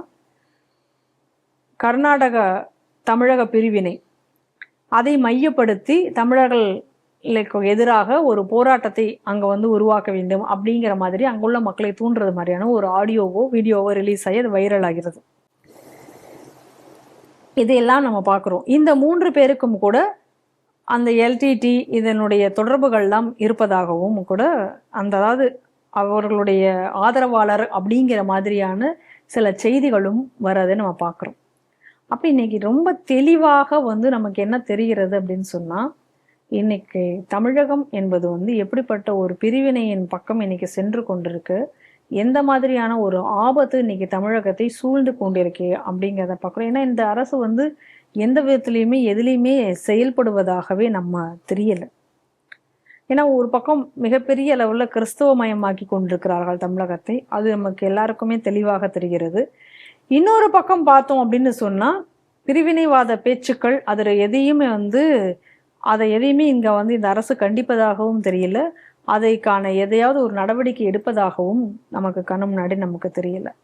இந்த தனி ஈழ கோரிக்கையாக இருக்கட்டும், அடுத்தது வந்து அங்க இந்த அகதிகள் முகாமில் இருப்பவர்களுக்காக வைக்கப்படும் கோரிக்கைகளாக இருக்கட்டும், இது எல்லாத்தையும் நம்ம வச்சு நம்ம பார்க்கும் பொழுது இன்னைக்கு தமிழகம் என்பது ஒரு பிரிவினையின் பக்கம் சென்று கொண்டிருக்கு, மிக ஒரு ஆபத்தான நிலையில் இருக்கிறது என்பதை பார்க்கணும். அதாவது ஏற்கனவே இருக்கக்கூடிய இஸ்லாமிய பயங்கரவாதம் ஒரு பக்கம், இவர்கள் பேசி கொண்டிருக்கக்கூடிய பிரிவினைவாத கருத்துக்கள் ஒரு பக்கம், இன்னொரு பக்கம் இந்த எல்டிடியினுடைய ஆபத்தும் இன்னைக்கு தமிழகத்தை சூழ்ந்து இருக்கிறது என்பதை நாம் தெளிவாக புரிஞ்சு கொள்ளணும். கிறிஸ்துவ மதம் எனக்கு அன்பை போதித்து உள்ளது, எனக்கு அன்பை மட்டுமான்னு சொல்லி கொடுத்துட்டு இருக்கிறது, எனக்கு அப்படிப்பட்ட நான் கிறிஸ்துவத்தை பின்பற்றுவேன் அப்படின்னு சொல்லி சட்டசபையில் ரொம்ப கண்ணியமாக பேசியவர் தான் வந்து தமிழக நிதியமைச்சர் மரிய வில்சன். இவர் மேலே ஒரு வழக்கு இருக்குது. என்ன வழக்குன்னு பார்த்தீங்கன்னா வந்து இவர் எந்த அன்பு சொன்னாரோ அந்த அன்பு தனது சகோதரரை வந்து தாக்குதல் நடத்திய ஒரு வழக்கு இருக்குது. அந்த வழக்கு வந்து புதுச்சேரி நீதிமன்றத்தில் நடந்துட்டு இருக்கு. அந்த வழக்கு வந்து இவர் வந்து இதுக்கு முன்னாடி அமைச்சராவதற்கு முன்னாடி ரெகுலராக அந்த வழக்கில் வந்து ஆஜராகி கொண்டிருந்தார். அவர் அமைச்சரானவனை வந்து அது என்ன பண்ணியிருக்காருன்னா வந்து நீதிமன்றத்தில் ஆஜராகிறதுன்னு விளக்கு கோரியிருக்கார். விளக்கு கோரும்போது வந்து நீதிமன்றம் சில கேள்விகள் கேட்கிறது. அதாவது நீதிமன்றத்துக்கு வர முடியாத அளவுக்கு நிதியமைச்சர் ஒன்று இங்கிலாந்து அரசர் அல்ல. முன்னாள் பிரதமர் நரசிம்மராவ் கூட பதவியில் இருக்கும்போது நீதிமன்றத்தில் நேரில் வந்து ஆஜராகுவது. சட்டத்திற்கு முன் அனைவரும் சமமே. அமைச்சர் பதவியேற்பதற்கு முன்பு நீதிமன்றத்தில் ஆஜரானவர் பதவி வந்த பிறகு ஆஜராக மாட்டாரா? அமைச்சர் ஒன்றும் சட்டத்திற்கு மேலானவர் என்று நீதிமன்றம் ஒரு அடுக்கடுக்காக கேள்வி கேட்டிருக்கு. இந்த அன்பின் மொழியானவர் எப்படி சொல்ல போறாருன்னு தெரியல. இந்த செய்தி எப்படி? நிச்சயமாக கோர்ட்ல ஆஜராகித்தான் ஆக வேண்டும் என்று இன்னைக்கு கோர்ட் கண்டித்த உடனே அவர் வந்து என்னைக்கு ஆஜராவார் அதை மட்டும் சொல்லுங்க அப்படின்னு சொல்லி கேட்டிருக்காங்க. நிச்சயமா இன்னைக்கு நீதிமன்றம் கேட்ட கேள்வி என்பது சரியான கேள்விதான். அதாவது தாங்கள் ஏதோ எம்எல்ஏ ஆன உடனேயே பெருசா தலையில ஒரு கிரீடம் வச்ச மாதிரி எல்லாத்துக்கும் ராஜா நாங்கள் தான் அப்படிங்கிற ஒரு கணக்குல இன்னைக்கு இந்த போக்குல தான் இன்னைக்கு போய் கொண்டிருக்கிறார்கள். இந்த தாவேக்கா எல்லாருமே இன்னைக்கு அப்படிதான் போயிட்டு இருக்காங்க. போன ஆட்சியில பாத்தீங்கன்னா திமுக காரர்கள்லாம் இப்படிதான் ஆடிட்டு இருந்தாங்க. ஏன்னா தாங்கள் வந்து எம்எல்ஏ ஆனதுனால என்ன வேணா பேசலாம், நம்ம ஆட்சி தான் நடக்குது, நம்ம அமைச்சரா இருக்கோம், நம்மளை யாரும் எந்த கேள்வியும் கேட்க முடியாது, நம்ம எது செய்யலாம் எல்லாம் செய்யறதெல்லாம் ரைட் அப்படிங்கிற போக்குல தான் பேசிட்டு இருந்தாங்க. அப்படிதான் எல்லாம் நடந்துட்டு இருந்தது. அப்படிதான் இன்னைக்கு பொன்முடி பேசி இன்னைக்கு வந்து மன்னிப்பு கேட்டிருக்காரு. அந்த நிலை தான் இன்னைக்கு நடந்துட்டு இருக்கு. இப்ப இந்த மரிய வில்சனை பாத்தீங்கன்னா ஏதோ அதான் நேரடியாக அப்படியே வந்து குதிச்சவர் மாதிரி தான் இன்னைக்கு அதெல்லாம் பேசிட்டு இருந்ததெல்லாம் நம்ம பாக்குறோம். எனக்கு தமிழ் மொழியே தெரியாது அப்படின்னாரு. இப்ப ஒரு விஷயம் நம்ம வந்து இந்த சு வெங்கடேசன்லாம் நான் இப்ப கேட்கணும். அதாவது இந்த பட்ஜெட் செஷன் பொழுது வேளாண் பட்ஜெட்ல உள்ளதை வந்து ஏதோ ஒரு சில பேப்பர்களை கொண்டு போய் திருப்பதி கோயிலில் வச்சு எடுத்துட்டு வந்ததுக்காக குய்யோமியோன்னு குதிச்சாரு. மதச்சார்பின்மையே போயிடுச்சு அப்படின்னாரு. அப்ப இந்த மரிய வில்சன் என்ன பண்றாரு, ஜெபமாலை எடுத்துட்டு உள்ள போறார். அப்புறம் எனக்கு தமிழ் தெரியாது, எனக்கு பைபிள் கத்து கொடுத்த பைபிள் மொழி தான் தெரியும் அப்படின்னு அங்க போய் பேசுறாரு. எங்க பைபிள் தமிழையே இன்னைக்கு ஒருத்தன் கேவலப்படுத்திட்டான். ஏன்னா அதுக்கு கொஞ்ச அப்புறம் முன்னாடிதான் விஜய் பேசுறாரு. அப்படியே பயங்கர வசனங்கள்லாம் அப்படியே பறக்குது. தமிழ் எங்கள் உயிர், தமிழ் எங்கள் மூச்சு, தமிழ் எங்கள்னா என்னென்னமோ பேசுறாரு. அவருடைய வசனங்கள்லாம் பட வசனங்கள்லாம் சினிமா பட வசனங்கள்லாம் சட்டசபைங்கிற டிராமால வந்து அவர் நடிச்சிட்டு இருந்தார். அப்ப இந்த மரிய வில்சன் இந்த மாதிரி பேசினாரு. அப்போ உடனே விஜய் எழுந்து உங்கால் தானே கண்டிச்சிருக்கலாமே, சரி அப்ப கண்டிக்க வேண்டாம், நீங்க அப்புறமாவது கூப்பிட்டு ஏப்பா நீ எப்படி இப்படி பேசலாம், தமிழுக்காக நம்ம பேசிட்டு இருக்கோம், நம்மளாம் தமிழர்கள் இல்லையா, நீ எப்படி தமிழ் மொழியை வந்து இழிவுபடுத்துற மாதிரி பேசுவ, யாரும் கேட்கலையே. அப்ப இந்த சு வெங்கடேசன் எங்கே போனாரு?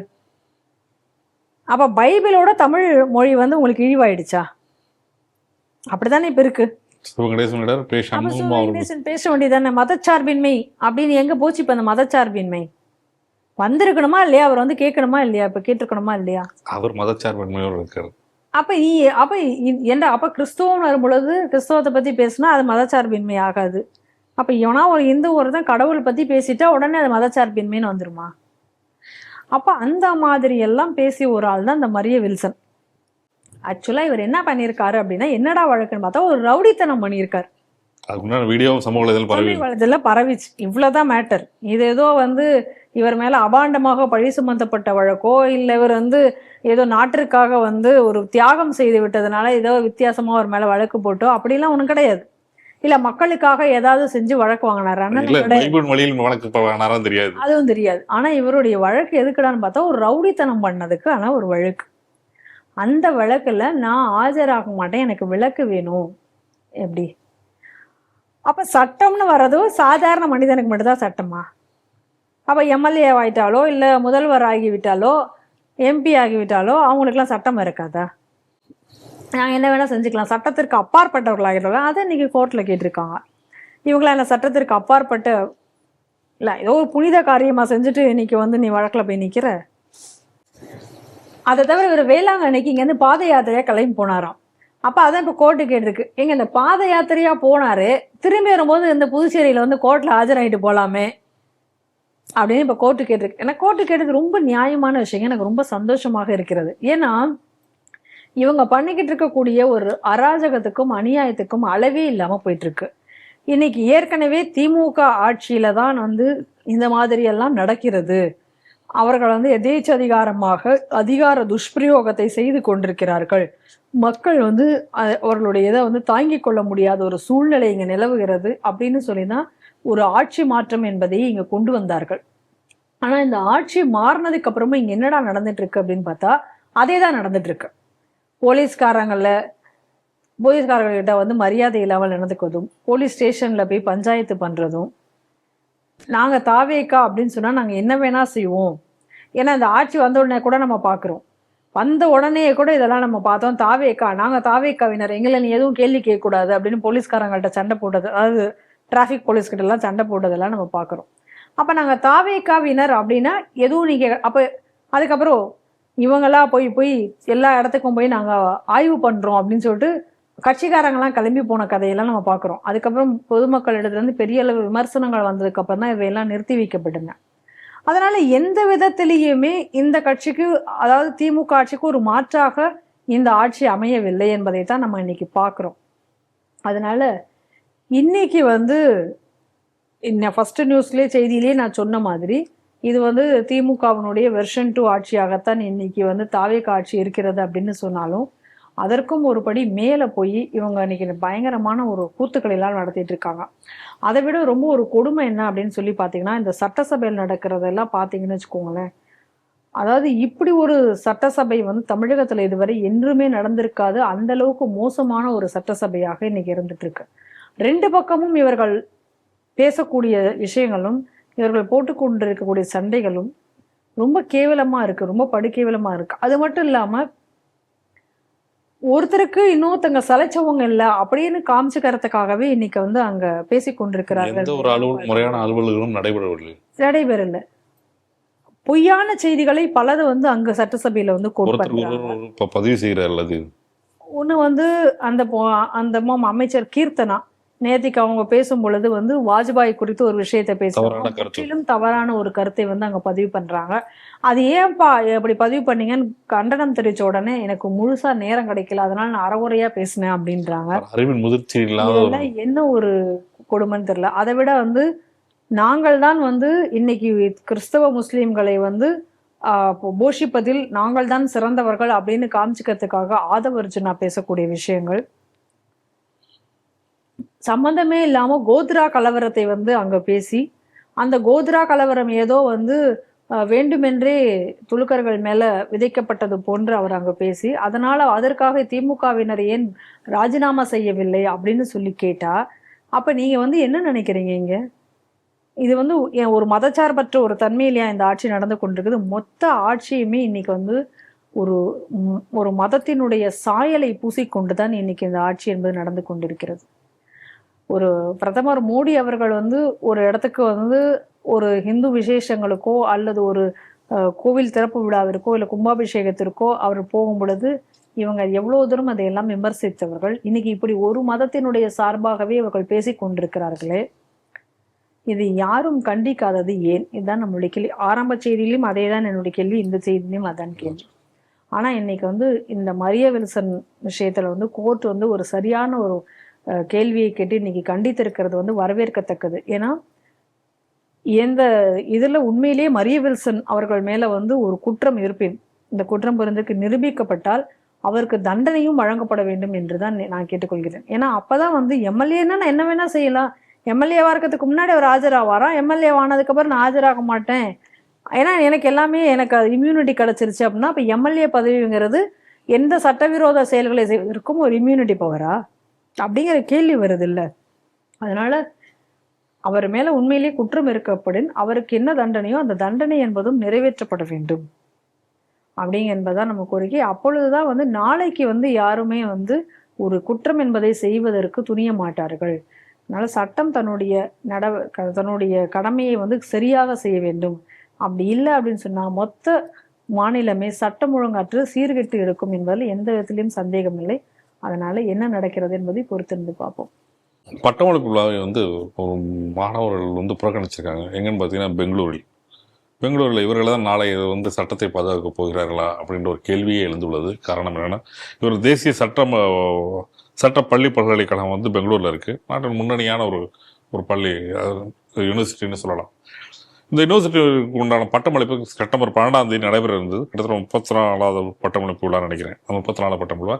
இதில் கலந்து கொள்வதற்காக வந்து தலைமை நீதிபதி சீஃப் ஜஸ்டிஸ் வந்து கலந்து கொள்வது, நீதிபதி சூரியகாந்த் கலந்து கொள்வதாக இருந்தது.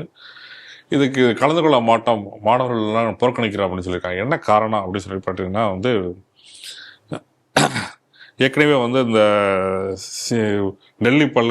டெல்லியில் நடந்த மாணவர் போராட்டத்தில் போது அவர் சொன்ன கருத்துக்கள் மற்றும் வந்து நல்சார், அதாவது இந்த ஹைதராபாத் மாணவர்கள் குறித்து அவர்களை வந்து பதவிகளை ஏற்றுக்கொள்ள மாட்டேன் அப்படின்னு சொல்லிட்டு அவர் சொன்ன ஒரு பதிவுகளும் இதன் காரணமாக வந்து நாங்கள் வந்து இந்த பட்டமளிப்பு விழாவை கலந்துக்கிற மாட்டோம் அப்படின்னு இருக்காங்க. இது தொடர்பாக வந்து பல்வேறு தரப்பில் மாணவர் தரப்பில் கருத்துக்கள் கேட்கப்பட்டவரும் மாணவர்கள் எந்த ஒரு முன்வராதன் காரணமாக நம்ம பட்டமளிப்பை ரத்து செய்து உங்களுக்கு சான்றிதழ்கள் வந்து நேரடியாக கொரியர் மூலம் அனுப்பப்படும் அப்படின்னு சொல்லிட்டு நிர்வாகம் அறிவித்துள்ளது. இந்த செய்தியை எப்படி பாருங்க. இன்னைக்கு என்ன அப்படின்னா, நாட்டில் வந்து இந்த ஜென்சி அப்படின்னு சொல்லி அது வந்து ஒரு தனி குரூப் அப்படிங்கிற மாதிரியான ஒரு கலாச்சாரம் என்பது இன்னைக்கு இங்கு திட்டமிட்டு உருவாக்கப்பட்டு வருகிறது. அந்த ஜென்சி கூட்டம்ங்கிறது எப்படி இருக்கணும் அப்படின்னு சொன்னா, அவர்கள் வந்து இந்த நாட்டினுடைய எந்த சிஸ்டத்தையும் மதிக்கக்கூடாது. அதாவது அது நீதித்துறையா இருக்கலாம், அல்லது கவர்னராக இருக்கலாம், அல்லது வந்து பிரதமராக இருக்கலாம், அல்லது ஜனாதிபதியாக இருக்கலாம். இவர்கள் யாரையும் மதிக்கக்கூடாது. அதாவது டெமோக்ரஸியை மொத்தமாக மதிக்கக்கூடாது. இந்த டெமோக்ரஸியின் தூண்களாக என்னென்ன இருக்கிறதோ அது எதையும் மதிக்க மாட்டோம், அது எதிலும் எங்களுக்கு நம்பிக்கை கிடையாது அப்படிங்கிற மாதிரியான ஒரு போக்கை வந்து இங்கு வந்து வேண்டும் என்று திட்டமிட்ட ரீதியில உருவாக்கப்பட்டு வருகிறது. அதனுடைய ஒரு விளைவு தான் இதெல்லாம். நல்லா பாருங்க, தமிழகத்துல ஏற்கனவே இது போல 2 சம்பவம் நடந்தது.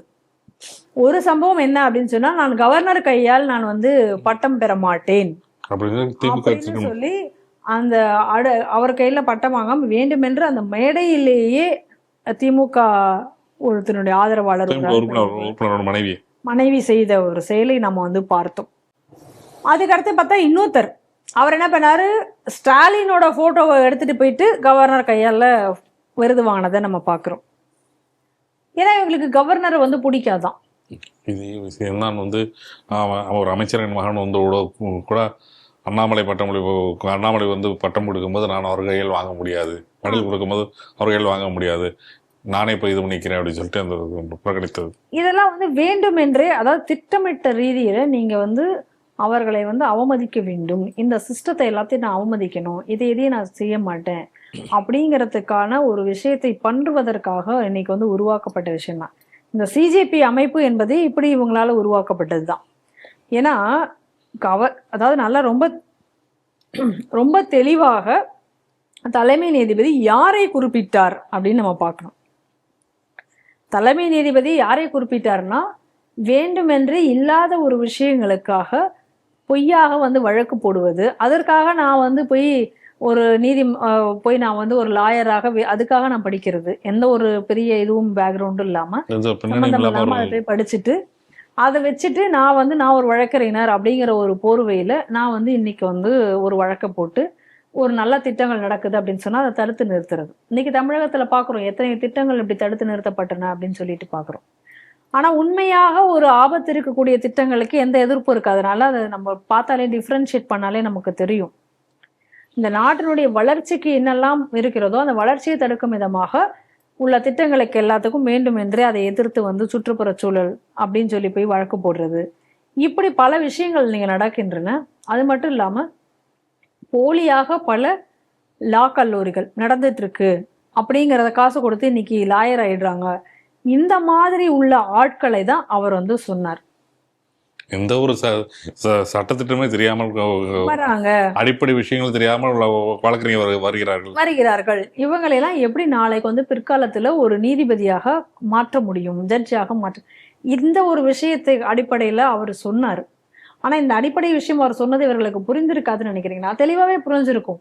ஆனா இப்படி அவர் சொன்னார் அப்படிங்கிறத வைத்துக்கொண்டு வேண்டும் என்றே திட்டமிட்டு ஒரு பொய்யான ஒரு கருத்தாக்கத்தை மாணவர்கள் மத்தியில உருவாக்கி இன்னைக்கு நீதிமன்றத்தையோ இல்ல இன்னைக்கு தலைமை நீதிபதியோ மதிக்கக்கூடாது, ஏன்னா அன்னைக்கு தலைமை நீதிபதி அப்படி சொல்லிட்டாரு, அதனால மாணவர்கள் இனி தலைமை நீதிபதியை நாம் புறக்கணிப்போம். இதுதான் இன்னைக்கு நடந்திருக்கு.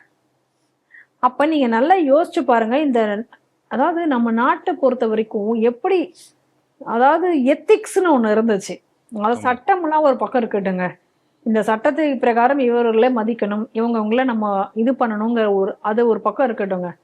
சட்டம் மட்டுமே எதையும் பாதுகாக்கல நம்ம நாட்டுல பொறுத்த வரைக்கும். நம்ம நாட்டை பொறுத்த வரைக்கும் நம்ம மாரல் வேல்யூஸ் என்பது நம்ம குழந்தைங்கள்கிட்ட இருந்துச்சு. அதனாலதான் பெரியவர்களை மதிக்கணுங்கிறது ஆட்டோமேட்டிக்கா இயல்புலேயே இருந்தது. அவங்க இயல்பாவே பெரியவர்களை மதிச்சார்கள். இயல்பாகவே ஆசிரியர்களை வணங்க வேண்டும் என்பது நம் நாட்டினுடைய பண்பாட்டுல வந்த ஒரு விஷயம். அதனால ஆசிரியர்களை அவர்கள் வணங்கினார்கள். காவல்துறையினரை அவர்கள் அப்படித்தான் பார்த்தார்கள். ஒரு நாட்டினுடைய ஒரு சிஸ்டத்தையும் அவர்கள் அப்படித்தான் மதிச்சிருந்தாங்க. சட்டம் மட்டுமே அவர்களை எதையும் பாதுகாக்கல. ஆனா இன்னைக்கு என்ன ஆயிடுச்சு, இந்த மாரல் வேல்யூஸ் இருக்கு இல்லையா, இந்த மாரல் வேல்யூஸை இன்னைக்கு என்ன பண்ணிட்டாங்க, டீஸ்டெபிளைஸ் பண்ணிட்டாங்க. இந்த வெஸ்டர்னைஸ் பண்ணி இதெல்லாம் டீஸ்டெபிளைஸ் பண்ணி, அதற்கு பிறகு இந்த கம்யூனிசம், நம்ம அடிக்கடி நம்ம சொல்லுவோம் ட்ரிபிள் ஆக்சஸ், இதெல்லாம் இணைந்து இன்னைக்கு இவர்களுடைய மத்தியில ஒரு கரப்ஷன் பண்ணி, இப்ப ராகுல் எல்லாம் பாத்தீங்கன்னா நீங்க தொடர்ந்து பாருங்க, தேர்தல் கமிஷனா அவர் எதிர்ப்பார். அதாவது இன்னைக்கு அந்த ஓட்டிங் மிஷின் மேல உள்ள நம்பிக்கையின்மையை பரவலாக அவர் ஏற்படுத்திட்டார். நம்மளுடைய கேள்வி என்னன்னா, அந்த ஓட்டிங் மிஷின் உண்மையிலேயே ஒரு கட்சிக்கு மட்டும்தான் ஆதரவானதாக இருந்ததுன்னா இன்னைக்கு நாடு முழுவதும் எல்லா இடத்துலயும் பிஜேபி மட்டும் தானே இருந்திருக்க முடியும். அப்ப காங்கிரஸ் ஜெயிச்சதெல்லாம் எந்த காரணம்? நான் கேட்கிறேன், எங்கேயுமே எதிர்கட்சியே இருந்திருக்க முடியாது இல்லைங்க. இன்னைக்கு நாடு முழுவதும் பிஜேபி மட்டும் தானே இருந்திருக்கணும். ஒரு ஓட்டிங் மிஷினை வச்சு பிஜேபி ஆட்சி பிடிக்குது அப்படின்னா இன்னைக்கு நாட்டுடைய எல்லா இடத்துலையுமே இன்னைக்கு பிஜேபி தானங்க இருக்க முடியும். ஒரு மாநிலம் விடாம எல்லா மாநிலத்திலும் பிஜேபி இருக்க முடியாதா? அப்ப ஏன் காங்கிரஸ் பல இடத்துல ஜெயிச்சிருக்கு? அப்ப காங்கிரஸ் ஜெயிச்ச இடத்துலயும் அந்த மிஷின் தான் தப்புனா அப்ப காங்கிரஸ் அப்ப அந்த பதவியை ராஜினாமா பண்ணுங்க. ஏன் ராகுலே ஜெயிச்சு போயிருக்கு? நீங்க வயநாடுல நீங்களே ஜெயிச்சீங்க, எப்படி ஜெயிச்சீங்க? இந்த கேள்வி எல்லாம் வருது இல்ல. அப்ப திட்டமிட்ட ரீதியில எலெக்ஷன் கமிஷன் மேல, இப்ப பொதுவாகவே ஜென்ரலாவே எலெக்ஷன் அப்படின்னு சொன்னா அந்த எலெக்ஷன் மேலேயே ஒரு நம்பிக்கையின்மை ஏற்படுத்துகிறது. அப்ப போய் ஓட்டு போடுறதுக்கு ஆர்வமற்ற ஒரு தன்மையை இளைஞர்கள் மத்தியில நீங்க ஏற்படுத்துறது. ஒரு பக்கம் நீங்க இப்படி அழுத்தம் கொடுத்து ஒரு ஃப்ரஸ்ட்ரேஷனை அவங்க மனசுல நீங்க ஏற்படுத்த ஆரம்பிச்சிங்க அப்படின்னு சொன்னா அந்த ஃப்ரஸ்ட்ரேஷனுடைய விளைவாக அவங்க ஒரு பெரிய ஒரு போராட்டத்தை முன்னெடுக்கணும். அப்ப நாட்டை டீஸ்டபிளைஸ் பண்ணணும். அப்ப அது எதிரி நாடுகளுக்கு உபயோகமாக இருக்கும், அந்நிய நாடுகளுக்கு அது உபயோகமா இருக்கும். இதெல்லாமே காலமாக சோரஸ் ஃபண்டிங்ல நடந்து கொண்டிருக்கக்கூடிய விஷயங்கள் என்பதை நமக்கு தெரியும். இன்னைக்கு நாட்டுல இது ரொம்ப அதிகமாகி கொண்டிருக்கிறது. பாருங்க, பிரதமர் மோடி பேசினாராம், திமாகி பார்ட்டி அப்படின்னு சொல்லி உடனே ஒண்ணு விரிவாக்குறாங்க. அப்போ இதெல்லாம் வேண்டுமென்றே நல்ல தயவு செஞ்சு புரிஞ்சுக்கோங்க. இதனுடைய பின்னணி நம்ம தெளிவாக நம்ம விளங்கி கொள்ளணும். இது ஏதோ ஒரு நிகழ்ச்சி, இந்த நிகழ்ச்சியில நாங்க வாங்க மாட்டோம் அப்படின்னு சொல்லிட்டு ஏதோ ஒரு இடத்துல மாணவர்கள் புறக்கணிச்சுட்டு போயிட்டாங்க அப்படின்னு பார்க்கக்கூடிய விஷயம் அல்ல. அதே தான் நம்ம கவர்னர் நிகழ்ச்சியில நடந்த விஷயங்களை பத்தி நம்ம பேசும்போதுன்னு சொன்னோம். ஏதோ இங்க ஒண்ணு நடந்திருக்கு, அது அப்படி ஒண்ணு கிடையாது, அப்படி கிடையாது. இது எல்லாத்தையுமே நீங்க லிங்க் பண்ணி பார்த்தீங்க அப்படின்னா எப்படிப்பட்ட ஒரு விஷ விதை என்பது இன்னைக்கு மாணவர்கள் மத்தியில இன்னைக்கு தூவப்பட்டு கொண்டிருக்கிறது. ஜென்சி அப்படின்னு சொல்லி ஒரு என் பிளாக்கா அவங்கள ஒரு தனிப்பட்ட முறையில தனியாக அவர்களை தனிமைப்படுத்தக்கூடிய ஒரு முயற்சி என்பது இங்க நடந்து கொண்டிருக்கிறது. என்ன ஒரு சில வேதனையா சில விஷயத்தையும் நம்ம இந்த இடத்துல பதிவு பண்ண வேண்டியிருக்கு. இந்த நாட்டினுடைய பண்பாட்டை கலாச்சாரத்தை காப்பதற்காக இருக்கக்கூடிய இந்து அமைப்புகள் கூட இந்த ஜென்சி அப்படின்ற வரக்கூடிய விஷயத்துல அவர்களும் கூட தவறான ஒரு மனநிலையை தான் அந்த இடத்துல ஒரு தவறு செய்கிறார்களோ, அவர்களும் ஜென்சி அப்படின்னு அதை தனிமைப்படுத்தக்கூடிய அந்த விஷயத்துல அவர்களுமே சரியான ஒரு புரிதல் இல்லாமல் இருக்கிறார்களோ அப்படி என்று நமக்கு நினைக்க தோன்றுகிறது இன்னைக்கு நடக்கக்கூடிய நிகழ்வுகளை எல்லாம் வைத்து நம்ம பார்க்கும் பொழுது. அதனால இந்த மாதிரியான ஒரு போக்கு என்பது நாட்டிற்கு வந்து மிகவும் ஒரு ஆபத்தான ஒரு போக்கு. இது விரைவில் வந்து சரி செய்யப்பட வேண்டிய ஒரு நிலை. இல்லை என்றால் எப்படான்னு காத்துட்டு இருக்கக்கூடியது ஒரு சூழ்நிலை. ஒரு பெரிய ஒரு மாணவர் போராட்டத்தை இங்கு எப்படியாவது உருவாக்க வேண்டும் என்று இந்த அனைத்து சக்திகளும் காத்து கொண்டிருக்கின்றன. அதற்கு இடம் கொடுத்து விடக்கூடாது. இதற்கு பின்னால இருக்கக்கூடியவர்கள் யார், யார் இந்த மாணவர்களை தூண்டிவிட்டார்கள், ஏன் இப்படி நடந்தது என்பதை தீர விசாரிக்கப்பட்டு அவர்கள் அனைவரும் தண்டிக்கப்பட வேண்டியவர்கள். இல்லைன்னா திரும்ப மீண்டும் ஒரு சிஜேபி மாதிரியான, ஏன்னா இன்னைக்கு சிஜேபி கூட எல்லா இடத்தையும் போய் எல்லாரையும் பார்த்துட்டு இருக்காங்க, தொடர்ச்சியாக அவங்க வேலை பார்த்துட்டு இருக்காங்க அப்படிங்கக்கூடிய செய்திகள் எல்லாம் நமக்கு வந்து கொண்டுதான் இருக்கின்றன. அதனால மத்திய அரசு மிகவும் கவனமாக செயல்படக்கூடிய விஷயம், ஒவ்வொரு சின்ன சின்ன இந்த மாதிரியான எதிரான மூமெண்ட்டுகளையும் கூட உன்னிப்பாக கவனித்து அதற்கான நடவடிக்கைகளை உடனுக்குடன் எடுக்க வேண்டிய ஒரு சூழ்நிலையில் இன்னைக்கு இருக்கிறது என்பதை மத்திய அரசு உணர்ந்து செயல்பட வேண்டும் என்பதே நம் கோரிக்கையாக இருக்கிறது. நன்றி மேடம். நன்றி. இத்துடன் செய்திகள் சிந்தனை நிகழ்ச்சி நிறைவடைகிறது. மீண்டும் அடுத்த ஒரு நிகழ்ச்சி. நன்றி, வணக்கம், ஜெய்ஹிந்த். ஜெய்ஹிந்த், வந்தே மாதரம்.